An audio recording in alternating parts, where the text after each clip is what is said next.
My name is Lily. I live with Emily, who I now consider like a real sister for certain reasons.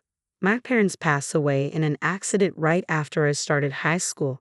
Since then, I've been living with my brother Owen. To be honest, I've always hated Owen. Ever since we were kids, he would bully me, pulling my hair, messing it up, and even breaking my cherished toys. He'd laugh when I cried. Violence was the norm, and I had to endure his constant snide remarks. If Owen ever needed my help in the future, I'd probably abandon him. He's selfish, always thinking he's the best and hating to lose, hurting others for his own benefit. After we lost our parents, an uncle offered to take us in, but Owen refused. I was hesitant to leave our home and live with a relative I barely knew.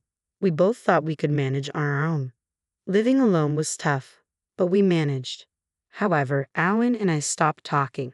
He started going out at night and hanging out with rough people. My hatred for Owen only grew.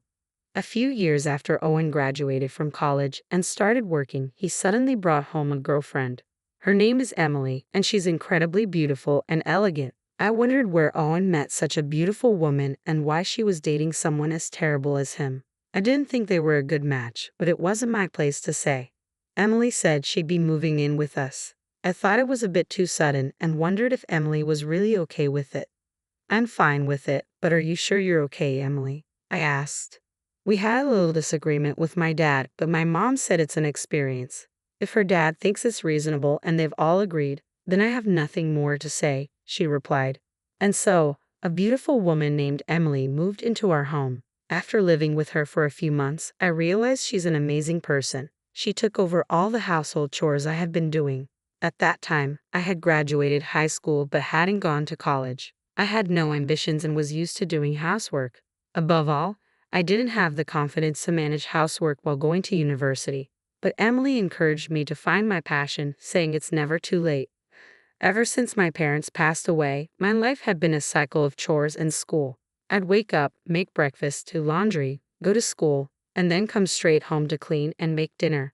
I didn't have time for friends or part-time jobs. I was living like a mom during what should have been an exciting time in high school. I didn't even have a boyfriend. Not that I was interested until Emily pointed it out. I hadn't realized I had no hobbies or passions. Looking back at my high school life, I felt a bit lonely. I remember talking with friends in middle school about wanting to get part-time jobs and boyfriends in high school. I decided to reconsider my future. I thought I'd start with a part-time job, but I didn't want to leave all the housework to Emily, so I helped her whenever I could. One day, it hit me, is Emily actually amazing? I was pretty confident in my cooking skills since I'd been doing it ever since we lost our parents. I'd also often looked at books. I initially thought Emily, with her elegant demeanor, wouldn't have much experience with housework. I was wrong. Emily was perfect at cleaning, laundry, and especially cooking. Her cooking was so good she could be a pro, and it made me wonder again why she was with Owen, who has such a terrible personality. I started to admire Emily and thought of her as a real sister. She said she felt the same way about me. We even started going out for meals and hanging out, but Owen didn't seem to like that Emily and I were getting along so well. Years later, Owen found himself at the center of a major incident. One day, after several years had passed, I got a call. By this time, I had already moved out and was living on my own. The call was from Owen. For some reason, he was furious and yelled over the phone, "What are you doing on the day of the ceremony? You better not miss it." I responded, "What ceremony? I haven't received an invitation." Owen sounded puzzled and said, "Huh?" But I decided to tell him the truth. Why Owen thought he could get married after doing what he did was beyond me. Let's rewind to the time when Emily started living with us. After Emily moved in, the bullying had mostly stopped, but there was a day when Owen became physically violent toward me. It started because Owen was angry at Emily.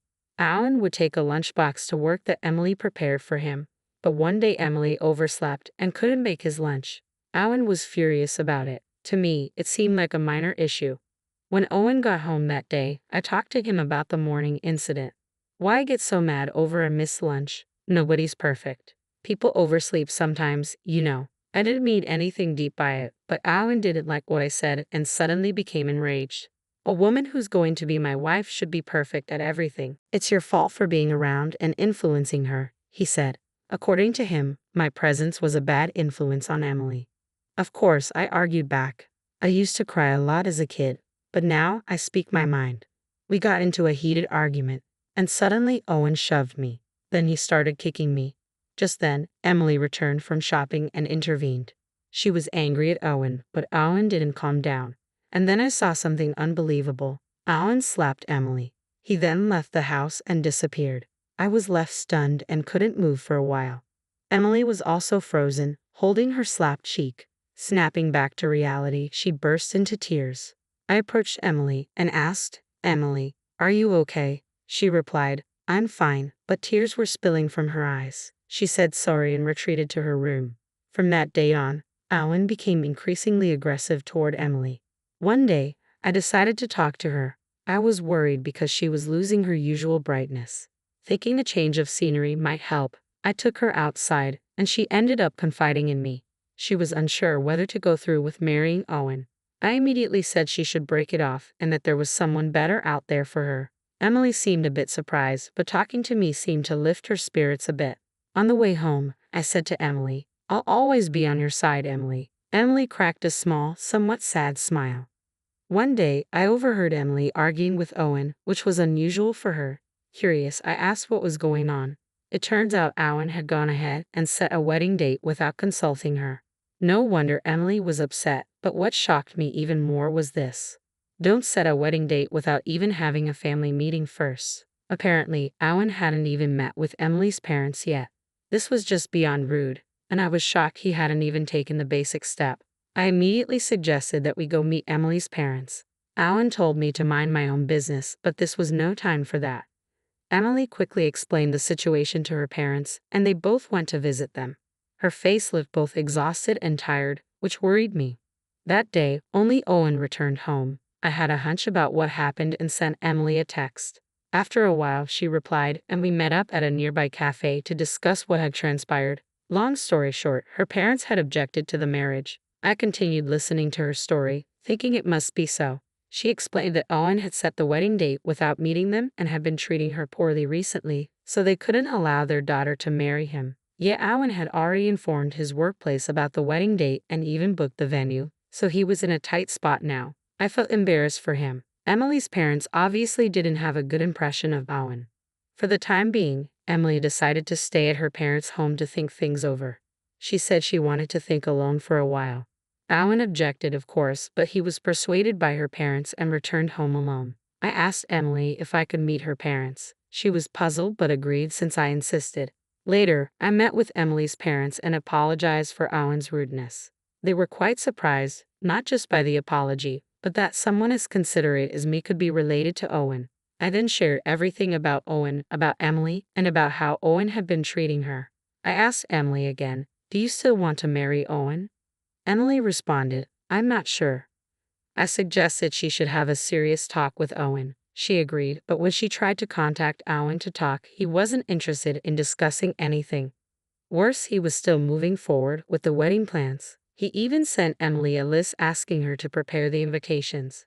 At this point, Emily had had enough and finally decided to break up with Owen. She tried multiple times to discuss the matter with Owen, but it seemed like they could never have a real conversation.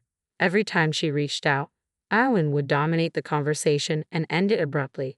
She even texted him about breaking up, but Owen dismissed it, saying, "Enough with the jokes. Just prepare for the wedding." And so, the day Owen unilaterally decided would be their wedding day arrived, and Emily contacted me in a fury. I couldn't help but marvel at how well Owen had planned the wedding without considering Emily's feelings. I gave him a piece of my mind. "You never took your conversations with Emily seriously, and honestly, I can't fathom why you think you can get married. No one's coming to this wedding. Plus, you quit your job without telling anyone. You've lost all credibility." With that, I hung up the phone. That's right. Owen had quit his job without telling anyone. Emily found out about this during an incident when Owen contacted her. Emily and I were together at the time, expecting his call because I thought I would definitely get a call. "What's going on? Why aren't you coming? Why isn't anyone coming?" Emily finally told Owen everything. "I've told you multiple times that I want to break up. You never listened. You even went ahead and planned a wedding, so I thought you might as well go ahead with it." Emily explained that she hadn't sent out invitations because she didn't want to get married, but he had told people at work about the date, so she contacted them to cancel the wedding to avoid causing them any inconvenience.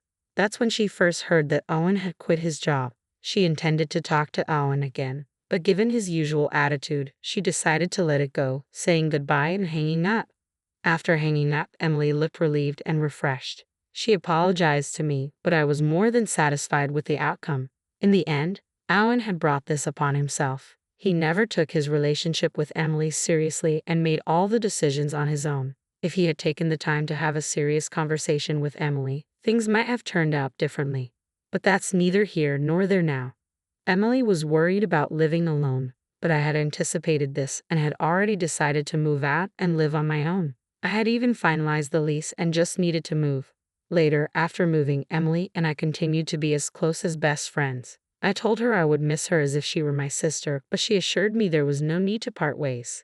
Since then, we've gone out for meals, hung out, and even traveled together. I spent my days working part-time, trying to find what I really wanted to do. Emily, being the incredibly capable and thoughtful person she is, also started a part-time job where I worked. Emily is the whole package, beautiful, talented, and incredibly considerate.